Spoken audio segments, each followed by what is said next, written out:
Doctor BR Ambedkar Konaseema జిల్లా ముమ్మిడివరం మండలం సోమదేవరపాలెం గ్రామంలో ఉన్నటువంటి శ్మశాన వాటిక స్థలాన్ని అన్ని వర్గాల ప్రజలు ఉపయోగించుకునేలా అభివృద్ధి చేస్తూ ఉండగా అధికారులు అడ్డుకోవడం పట్ల గ్రామస్తులు తీవ్ర ఆవేదన వ్యక్తం చేశారు.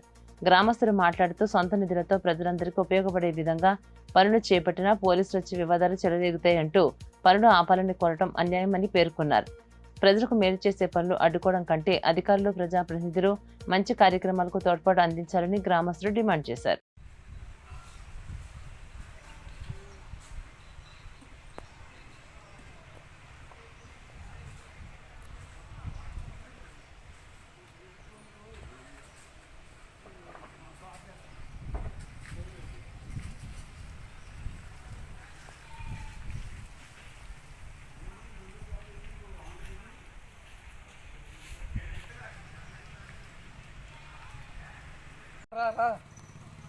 అంబేద్కర్ కోనసీమ జిల్లా ముమ్మిడివరం మండలం సుదర్పాలెం గ్రామంలో గత కొన్ని సంవత్సరాలుగా ఈ శ్మశాన ఇబ్బంది ఉందని మాకు 5 లక్షలు ఖర్చు పెట్టి మేము మా తల్లిగారి జ్ఞాపకార్థం 10 అడుగుల గుయ్యిని శ్మశానం కింద కప్పెట్టి ఒక బెడ్ కూడా ఐరన్ బెడ్ ఏర్పాటు చేయడం జరిగింది. అది అన్ని కులాల వారికి ఓసీ, బీసీ, ఎస్టీ, ఎస్సీ మీద కాల్చుకుని ప్రతి ఒక్కళ్ళు కాల్చుకునే విధంగా అన్ని మన గ్రామంలో ఉన్న దాతలు ముందుకు వచ్చి దానికి బెడ్ చుట్టూ ఫెన్సింగ్ అన్నీ అరేంజ్ చేశారు.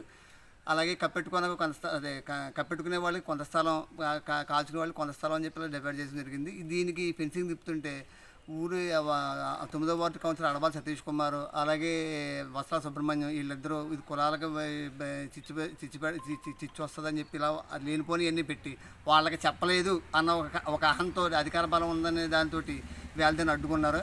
రేపు పొద్దున్న ఎమ్మెల్యే గారి దృష్టిలో కూడా ఇది పెట్టాము. ఆయన ఎమ్మెల్యే గారు కూడా రేపు పొద్దున్న దీన్ని సానుకూలంగా స్పందించి దీనికి ఆయన న్యాయం చేస్తానని చెప్పారు. ఇది అన్ని కులాలకు ఉపయోగపడేది తప్ప ఇది కులానికి సంబంధించింది కాదు. ఇది జ్ఞాపకార్థం చేసిన కార్యక్రమం. దీన్ని తగు లేకుండా దీన్ని న్యాయం చేయాలని కోరుకుంటున్నాం. పొద్దున్న ఎస్ఐ గారు వచ్చి ఇది అధికార ల్యాండ్ ఆర్డర్ ప్రాబ్లం వస్తుంది, కులాల మధ్యన ల్యాండ్ ఆర్డర్ ప్రాబ్లం వస్తుందని చెప్పి అబ్జెక్షన్ వచ్చిందని చెప్పి ఆపించారు. ఎవరు చెప్పారు అన్నది ఆయన అధికారులు ఆపుతున్నారు తప్ప అవతల పక్కన ఎవరు ఆపుతున్నారన్న